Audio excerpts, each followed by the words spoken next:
नमस्कार, अग्निपथ देख रहे हैं आप और मैं हूं आपके साथ राखी।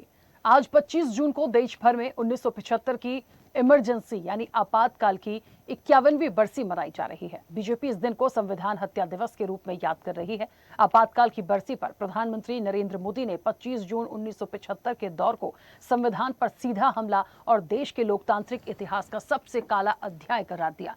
उन्होंने इस दिन को संविधान हत्या दिवस बताते हुए लोकतंत्र सेनानियों को श्रद्धांजलि दी है। वहीं उत्तर प्रदेश के मुख्यमंत्री योगी आदित्यनाथ ने लखनऊ में एक जनसभा को संबोधित करते हुए आपातकाल के काले दिनों को याद किया और विपक्ष पर निशाना साधा। एक अहम पहलू देखिए यहाँ ये भी है चर्चा का कि एनसीईआरटी ने पहली बार कक्षा 9 की यानी 9वीं की सामाजिक विज्ञान की नई किताब understanding society India and beyond में 1975 से 77 के आपातकाल को शामिल किया है। इसे लोकतंत्र के सामने सबसे बड़ी चुनौतियों में से एक बताया गया है, जिसके बाद बीजेपी और कांग्रेस के बीच तीखी तकरार भी छिड़ गई है।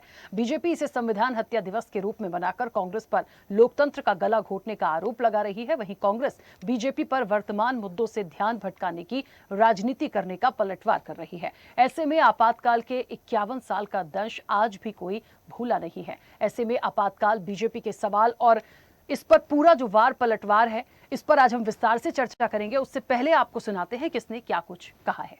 याद करिए ना, इनकी भी जब सत्ता थी तो उन्होंने लोकतंत्र को कुचलने के लिए कोई कोर कसर नहीं छोड़ा था। इन्होंने भी सभी संस्थाओं पे हमला किया था, क्या कार्यपालिका हो, क्या न्यायपालिका हो, क्या प्रेस हो, ये बराबर सब पे हमला करते थे। किसी के साथ निष्ठा नहीं थी, किसी का सम्मान नहीं करते थे। इसलिए ये लोग आज भी एक दूसरे के साथ जुड़ करके देश के लोकतंत्र को कमजोर करने, परिवारवाद की राजनीति को प्रेरित और प्रोत्साहित करने के लिए भारत की संवैधानिक मान्यताओं के विपरीत आचरण करना अपना जन्मसिद्ध अधिकार समझते हैं। 25 जून को हम लोग संविधान हत्या दिवस मना रहे हैं। जितने भी गैर कांग्रेसी लीडर थे सबको जेलों में डाल दिया गया था। उस समय जो संविधान में अधिकार है उस अधिकार को छीना गया था। मीडिया जगत के अधिकार को भी छीना गया था और कितनों का घर इसके कारण बर्बाद भी हो गया। तो इसीलिए 25 जून को हम सब लोग संविधान हत्या दिवस मना रहे हैं। उस समय हमने जो किया वो सही था गलत था, उस पर जो चाहे जो टिप्पणी चाहे वो कर ले, लेकिन ये बात नहीं भूलनी चाहिए कि जो भी किया वो हमने कॉन्स्टिट्यूशन के संविधान के तहत किया। कॉन्स्टिट्यूशन और संविधान की जो प्रोविजंस हैं उसके तहत किया। जो भी हुआ उसका परिप्रेक्ष्य क्या था जब वो हुआ और उसके बाद क्या परिणाम देखने को मिले, इन सब चीज़ों का विवरण करें और पूरी बात बताएं। अगर आवाम को, जनता को, नौजवानों को ये बताना है कि वास्तविकता क्या है तो पूरी वास्तविकता का ज्ञान दें। प्रधानमंत्री होके कैसे उनके ध्यान में नहीं है कि इमरजेंसी का प्रावधान संविधान का हिस्सा था, आज भी है।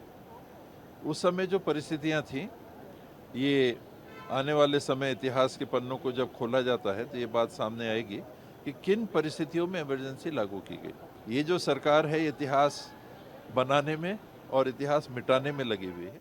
याद करिए ना, इनकी भी जब सत्ता। चलिए, तो आपातकाल के 51 साल है। बीजेपी ने कई सारे सवाल दागे हैं। देखिए, क्यों हुआ, कैसा हुआ, किन परिस्थितियों में हुआ और आज के वर्तमान समय में जो स्टूडेंट्स हैं या एनसीईआरटी में पाठ्यक्रम को 9th क्लास में शामिल करने की जो बात की गई है।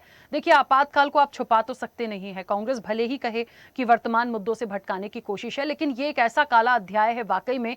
उस समय पे क्या स्थितियां परिस्थितियां बनी थी और जिस तरीके से सब जब भी इस दिन का जिक्र करेंगे हर किसी के जहन में होगा और हर व्यक्ति को ये पता भी होना चाहिए कि एक समय ऐसा भी आया था जब देश में आपातकाल लगा। तो ये किसी से छुपाने का विषय नहीं है जिसके लिए हम राजनीतिक रूप से या कांग्रेस को इसमें पीड़ा पहुंचती है कि इस पर राजनीति ना करें। समय की परिस्थिति की बात थी, लेकिन जो कुछ भी हुआ है आज 51 साल बाद भी उस समय के दौर को देखें और आज की चीजों को समझें तो बहुत कुछ बदला सा है।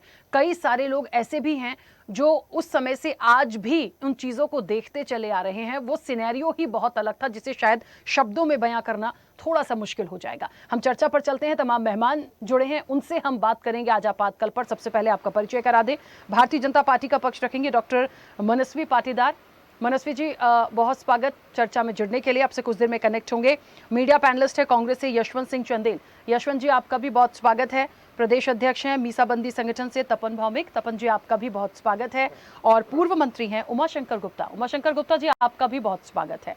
मैं चर्चा की शुरुआत सबसे पहले तपन जी आपसे कर रही हूँ। क्योंकि जी धन्यवाद।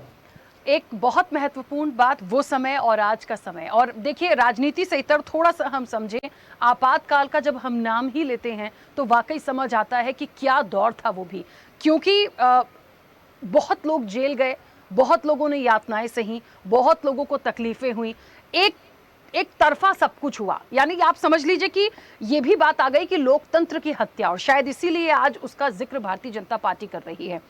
कैसे इन शब्दों में पिरोएंगे आप आपातकाल को? देखिए, सबसे पहले तो आपातकाल एक काला दिवस, आपातकाल अत्याचार की पराकाष्ठा, जिसको पराकाष्ठा कहते हैं, इस प्रकार का तानाशाह जो है, कभी मार्शल टीटो, ईदी अमीन, इनका अगर आपने नाम सुना होगा, तो इन लोगों ने जो अत्याचार किया, जेलों में लोगों को मरवा डाला, वही काम इंदिरा गांधी ने किया। अब दो बातें, इंदिरा गांधी जब चुनाव में उन्होंने जो है गलत तरीके से चुनाव जीते, राजनारायण ने इलाहाबाद उच्च न्यायालय में और एक याचिका लगाई, उस याचिका में इंदिरा गांधी हार गई और उनको संसद में जो चुन के गई उसको शून्य कर दिया गया। अब इंदिरा गांधी अगर इस्तीफा दे दे तो प्रधानमंत्री से हट जाए। रातों रात, और फकीरुद्दीन अली अहमद उस समय राष्ट्रपति थे, उनसे दस्तखत करवा के और देश में इमरजेंसी घोषित कर दी। इमरजेंसी घोषित करके ही 5 संगठनों में प्रतिबंध लगाया। 5 संगठन कौन? राष्ट्रीय स्वयंसेवक संघ, विश्व हिंदू परिषद, जमायती इस्लामी, जमायती उल उलेमा और आनंद मार्ग। इन 5 संगठन के माध्यम से जितने भी लोग इंदिरा गांधी या कांग्रेस के विरोधी हैं, देखते ही देखते पूरे मध्य प्रदेश और पूरे देश में जेल को भर दिया गया। मध्य प्रदेश में 8,757 लोगों को जेल के आहानी दीवारों में रखा गया। संपूर्ण देश में 2,57,000 लोगों को जेल में रखा गया। मैं भी पीड़ित हूँ। मैं मात्र 11वीं कक्षा में पढ़ता था। Shivraj Singh Chouhan model higher secondary school में केवल 11वीं कक्षा में पढ़ते थे। हमको भी लठ मार मार के और जेल में डाल दिया गया। संपूर्ण देश के अंदर, मैं ये बताना इसलिए मतलब बहुत आवश्यक है, इंदिरा गांधी ने कोई जो बंद हो गया, ना अपील, ना दलील, ना वकील। मीसा कानून, maintenance of Indian security act, वो ऐसा खतरनाक कानून बनाया उनने, किसी भी व्यक्ति को अगर पुलिस पकड़ के ले जाए तो उसको जो है 24 घंटे के अंदर जज के सामने प्रस्तुत करना पड़ता है। 24 घंटे के अंदर। इसको कहते हैं हैबियस कॉर्पस, बंदी प्रत्यक्षीकरण। उस समय बंदी प्रत्यक्षीकरण भी खत्म, और आप जो जेल में गए सो गए ही गए। कब छूटोगे मालूम नहीं, कितने दिन के लिए वीसा लगा मालूम नहीं। एक मुर्गा चोर भी अगर है तो उसको 6 साल की सज़ा होगी, किसी ने हत्या करी उसको 20 साल की सज़ा होगी। लेकिन हम जब जेल में गए उस समय तो पता नहीं कब छूटेंगे। ये कौन सा अत्याचार है? ये कौन सा कानून है? सबसे पहले समाचार पत्र, आप लोग जैसे चैनल से जुड़े, उस समय चैनल नहीं था, समाचार पत्र होते थे। समाचार पत्र रात के 9 बजे तक छपेगा। छपने के बाद कलेक्टर साहब उसको पढ़ेंगे, वाचन करेंगे। उसमें अगर इंदिरा गांधी या कांग्रेस के खिलाफ कुछ लिखा हो तो वो समाचार पत्र नहीं बटेगा। मध्य प्रदेश के जेल में, केवल भोपाल जेल में 12 लोग जो हैं ऐसे थे जो पत्रकार थे। 318 पत्रकार संपूर्ण देश के विभिन्न जेलों में थे। बाकी सब लोग जो है उन्हीं के अनुसार चलते थे। और तो और जेल के अंदर दवाई के अभाव में इसी भोपाल जेल में हशमत वारसी मर गए। हशमत वारसी का निधन हो गया, दवाई नहीं मिला उनको। और एक चीज़ और बताएं, क्या विडंबना है, अभी नीट की परीक्षा हुई, उसमें मैंने देखा कि एक विद्यार्थी जो है वो जेल में था, किसी भी कारण से होगा, उसको हथकड़ी लगा करके और एग्ज़ाम में बैठाने के लिए उसको लखनऊ के एक सेंटर में लिया है। लेकिन मैं, शिवराज सिंह चौहान, संतोष शर्मा, दिलीप, हम लोग सब स्कूल के स्टूडेंट थे। हमने कहा दादा हमें भी परीक्षा ले लेने दो। उनने कहा नहीं, तुम परीक्षा नहीं दोगे। क्यों नहीं दोगे भाई? क्योंकि आपका मौलिक अधिकार खत्म हो गया। अरे कौन सी इंदिरा गांधी है? कौन सा अत्याचार है? ऐसा भयानक अत्याचार अंग्रेजों ने भी नहीं किया। खुदीराम बोस ने बम फेंका किंग्सपोर्ट के ऊपर, मुकदमा चला, 7 महीने तक मुकदमा चला। मुकदमा में उनको फांसी हो गई, लेकिन हम लोगों पे किसी पे मुकदमा नहीं चला, किसी को कोर्ट में नहीं ले गए।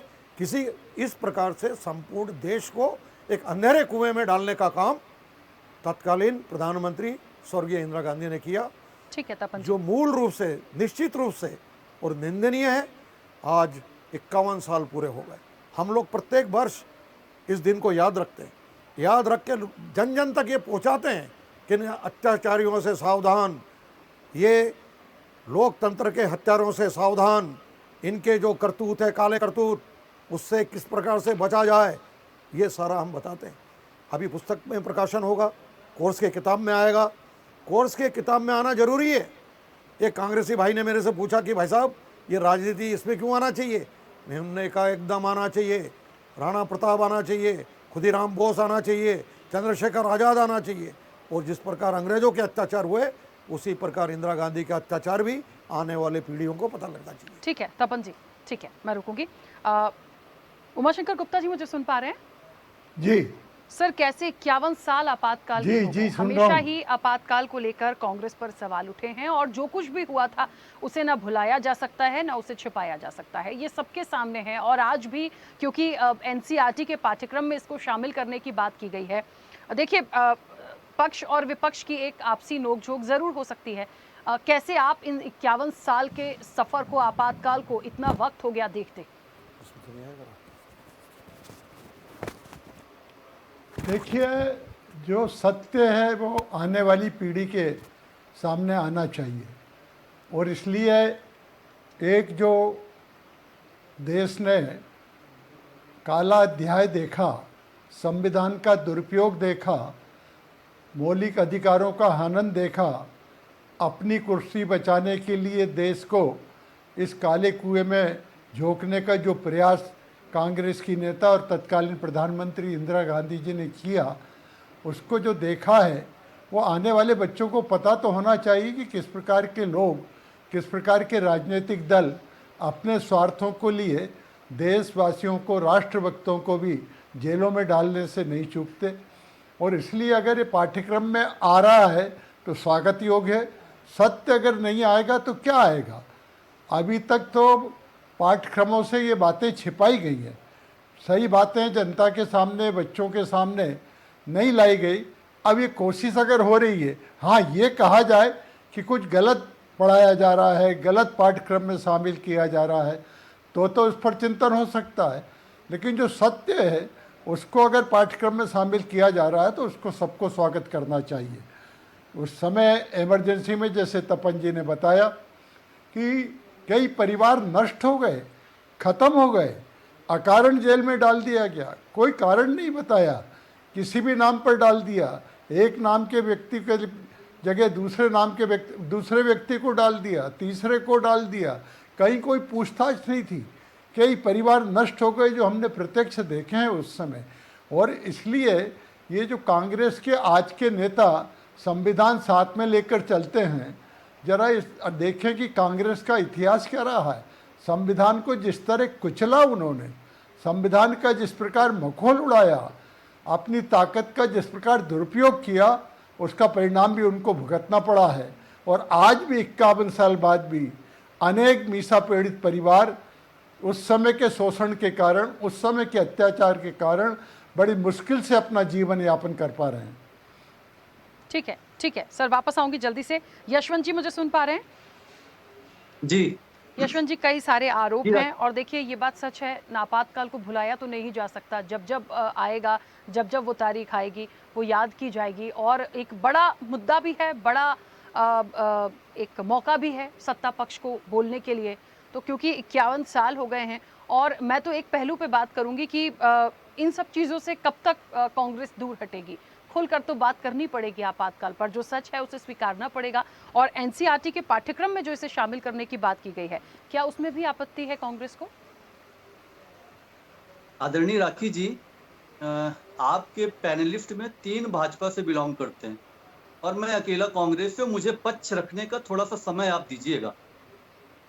आप आपातकाल की बात कर रही हैं आदरणीय राखी जी। आज देश में 12 साल से जो अघोषित आपातकाल लगा है, उसके बारे में कौन बात करेगा? उसके बारे में मैं पहले तो बता दूं कि 1970 में राखी जी देश में राजनीतिक अस्थिरता थी, आर्थिक संकट चल रहा था और कई प्रशासनिक चुनौतियों से देश गुजर रहा था, उसमें यह एक कठिन फैसला लिया गया।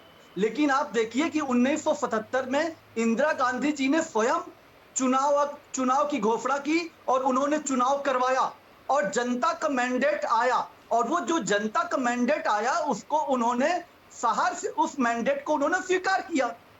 आज की सरकार की तरह नहीं कि वो चुनाव आयोग के साथ में गठबंधन करके और उस चुनाव को अपने पक्ष में कर लेती, लेकिन ये इंदिरा गांधी जी ने नहीं किया। मैं एक एक करके जो साथी पैनलिस्ट हैं इन्होंने बहुत सारी बातें की। एक तपन भौमिक जी ने बोला कि इंदिरा गांधी जी गलत तरीके से चुनाव जीत गई और उसके कारण ये हुआ।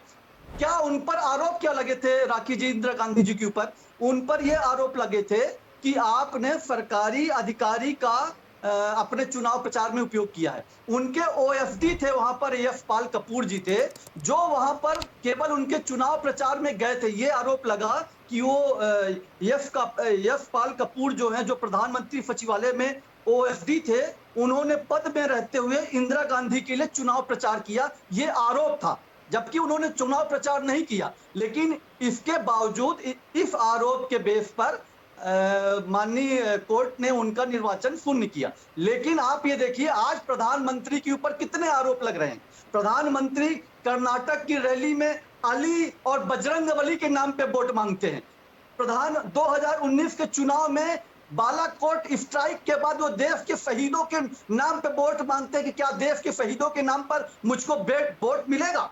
फिर राजस्थान के बांसवाड़ा में वो कहते हैं कि अगर कांग्रेस सत्ता में आती है तो ये मंगलसूत्र, महिलाओं का मंगलसूत्र एकत्र करके वो घुसपैठियों को दे देगी। क्या इस तरह के, जिस तरह से वर्तमान प्रधानमंत्री संविधान की धज्जियां उड़ा रहे हैं, इंदिरा गांधी को बहुत ज्यादा जरूरत नहीं होती आपातकाल लगाने की। जिस तरह से आज मीडिया, आज इन्होंने जितने भी संवैधानिक संस्थान हैं उनको घुटनों पे ला दिया है। आज मीडिया की प्रेस फ्रीडम इंडेक्स में राखी जी, ये नेट पे आप सर्च करिएगा, 157 157 नंबर पर है भारत का मीडिया।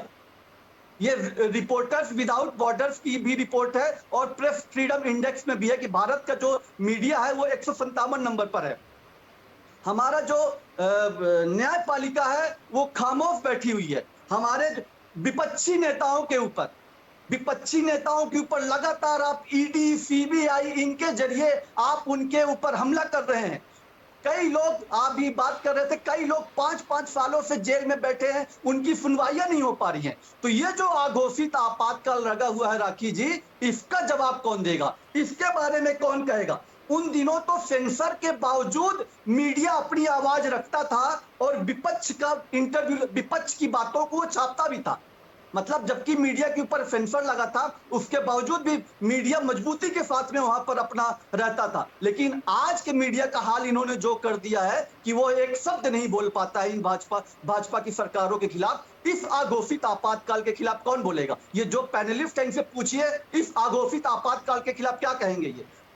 यशवंत जी, एक छोटी सी बात कहना चाहती हूँ। एक और मेरा है, चलिए बोल लीजिए पहले आप, एक और पॉइंट है। राजनारायण जी की ओर से जो वकील पैरवी कर रहे थे, शांति भूसर जी के ही बेटे हैं प्रशांत भूसर जी। प्रशांत भूसर जी का भी आप कुछ दिन पहले का उनका इंटरव्यू देखिए कि वो कह रहे हैं कि राहुल गांधी जी प्रधानमंत्री मोदी जी से कई गुना, उन्होंने कहा, माना कि हमने कांग्रेस के खिलाफ बहुत आंदोलन किया, कांग्रेस को घेरने का हमारे परिवार ने बहुत प्रयास किया, लेकिन वर्तमान टाइम में कांग्रेस भाजपा से बहुत ज्यादा अच्छी है और राहुल गांधी जी की क्रेडिबिलिटी प्रधानमंत्री से कई गुना ज्यादा अच्छी क्रेडिबिलिटी है। ये प्रशांत भूसर जी का यशवंत जी, मैं बस इतना कहना चाहती हूँ कि आज आप कह रहे हैं इन अभी के जो समय को आप कह रहे हैं 2014 के बाद से अघोषित आपातकाल, क्या अभी का जो अघोषित आपातकाल है, मैं एक पल के लिए मान भी लेती हूँ, चलिए उस दौर से आज के अघोषित आपातकाल को आप कंपेयर ही करके देख लीजिए, तो क्या ऐसी ही स्थितियां एज इट इज हैं? क्या बातें नहीं हो रही हैं? क्या कोई अपनी बात को नहीं रख पा रहा है? एक पॉइंट आपने मीडिया का भी कहा, मुझे ऐसा लगता है कि होंगे कुछ लोग जो विपक्ष को नहीं बोलने देते या नहीं चीजें होती, लेकिन आप अपनी बात रख पा रहे हैं ना, आपकी बात उस तरीके से आ रही है। और एक चीज़ और मैं कहूँगी, आपने कहा कि भारतीय जनता पार्टी के 2-2 लोग थे और आप अकेले, सर ये समटाइम्स कोई मीसाबंदी हमें जोड़ना है, उनकी विचारधारा भारतीय जनता पार्टी की हो सकती है तो वो अपनी बात रखेंगे, मैं तपन जी के लिए कह रही हूँ, है ना। उमाशंकर गुप्ता जी ऑलरेडी पूर्व मंत्री रहे भारतीय जनता पार्टी के, तो मुझे ऐसा लगता है हम इस मानसिकता से चर्चा को ना ले जाएं कि इंटेंशनली हमने किया या मीडिया को हम कोट करें। आप किसी भी मीडिया को कोट करिए, पर प्लीज स्वदेश न्यूज या मुझे कोट मत करिए, क्योंकि आप पहली बार नहीं जुड़ रहे हैं चर्चा में, पहले भी जुड़े हैं। बस इतना सा जवाब दीजिए मुझे कि उस आपातकाल के समय को और आज के, चलिए इन अभी के 2014 को, चलिए आपने कहा घोषित आपातकाल, चलिए मान लिया, क्या सिचुएशंस एक जैसी हैं? क्या अंतर बिल्कुल नहीं देख पाते आप? राखी जी, अगर हम कहता हूं कि हम कहते हैं कि अगर इसमें कुछ है तो हमारे राहुल गांधी जी ने एक्सेप्ट किया ना कि ये फैसला उन्होंने, राहुल गांधी जी ने इकोनॉमिस्ट के साथ बातचीत में उन्होंने कहा कि यह एक गलती थी, उन्होंने स्वीकार किया राहुल गांधी जी ने। क्या इन भाजपाइयों में इतना कट सही है, ये उस चीज को स्वीकार कर सकते हैं क्या? ये कह सकते हैं कि जो अभी अघोषित आपातकाल चल रहा है यह गलत है क्या? संवैधानिक संस्थाओं को जिस तरह से कंट्रोल किया जा रहा है, चुनाव आयोग को जिस तरह से कंट्रोल किया जा रहा है, क्या उस पर ये कह सकते हैं क्या, उंगली उठा सकते हैं क्या? ये ठीक है उमाशंकर गुप्ता जी, विपक्ष का सवाल है, ठीक है, मैं जवाब ले लेती हूँ, हमारे साथ है ना जवाब देने के लिए। उमाशंकर गुप्ता जी प्लीज, ये विपक्ष का जो मूल प्रश्न है अघोषित आपातकाल, वो कह रहे हैं एक्सेप्ट करना चाहिए भारतीय जनता पार्टी को। नहीं, मैं तो पूछता हूँ कि उस समय अखबारों ने संपादकीय छापना बंद कर दिए थे पहले दिन, जिस दिन आपातकाल लगा। अभी तपन जी ने बताया कि सैकड़ों पत्रकार जेल में डाल दिए गए थे। मैं आज पूछना चाहता हूँ, आज स्थिति है क्या? आज कोई अपील, दलील, वकील, इस पर प्रतिबंध लगाया गया क्या? कोई मौलिक अधिकार का हनन हुआ है क्या? कांग्रेस के साथी जो कहें बस वो सही है, कोई भी संवैधानिक संस्था पे आरोप लगाना, अब तो सुप्रीम कोर्ट तक पे आरोप लगने लगे हैं। अगर उनके मनमाफिक बात नहीं हुई तो सब संस्थाएं जो हैं मिली हैं। तो आज के समय को जिसमें खुले ढंग से ये बात की जा रही है, मैं यशवंत जी से पूछना चाहता हूं कि उस समय इमरजेंसी के समय पता नहीं आप थे कि नहीं थे, लेकिन उस समय किसी को भी इस प्रकार के बोलने का अवसर था जो आज आप बोल रहे हैं, खुलकर बोल रहे हैं इस सरकार में? तो उस समय की परिस्थिति और आज की परिस्थिति, इसकी तुलना करके केवल सच से भागने की कोशिश कांग्रेस कर रही है, और ये सच से भागने की कोशिश में ही देश की जनता ने कांग्रेस को नकारती जा रही है। सत्य को स्वीकार करना चाहिए, गलती अगर हुई है उसे स्वीकार करना चाहिए, उसमें सुधार करना चाहिए और फिर आगे बढ़ना चाहिए। लेकिन दुर्भाग्य यही है इस इतनी बड़ी पुरानी पार्टी का कि ये अपने गलतियों को स्वीकार नहीं करती, झूठ पे आवरण का पर्दा डालती हुए चली जा रही है, और ये पब्लिक है, सब जानती है, और इसलिए पब्लिक की नज़र से कांग्रेस बिल्कुल उतर गई है। ठीक है, चलिए, क्योंकि समय की सीमा है, फिलहाल मैं चर्चा को रोकूंगी, आरोप प्रत्यारोप चलते रहेंगे, लेकिन आपातकाल को 51 साल हो गए, इसे हम भूल नहीं सकते। दोनों मेहमानों का, सभी मेहमानों का बहुत शुक्रिया चर्चा में जुड़ने के लिए। तो देखिए, सियासत है, सवाल भी है, पलटवार भी है, लेकिन इन सबसे इतर आपातकाल के जो 51 साल हुए हैं हम नहीं भूल सकते। और ठीक है, यदि विपक्ष को लगता है कि 2014 के बाद से अघोषित आपातकाल है, तो आप सिचुएशंस को देखिए, जो सवाल मैंने उठाया उस समय पे जो चीजें हुई थी उसे आज से कंपेयर मत करिए। आप आरोप जरूर लगा सकते हैं, लेकिन यदि कहीं गलती हुई है, कुछ गलत हुआ है, तो उसे एक्सेप्ट करना तो जरूरी होता है और करना भी चाहिए। चर्चा में इतना ही, बने रहिए स्वदेश न्यूज के साथ। सबसे पहले देश। ऐसे ही वीडियोस के लिए लाइक करें, शेयर करें, फॉलो करें, YouTube पर जाकर सब्सक्राइब कर बेल आइकन दबाना ना भूलें, और ताजा अपडेट्स के लिए स्वदेशलाइव.com पर जरूर जाएं।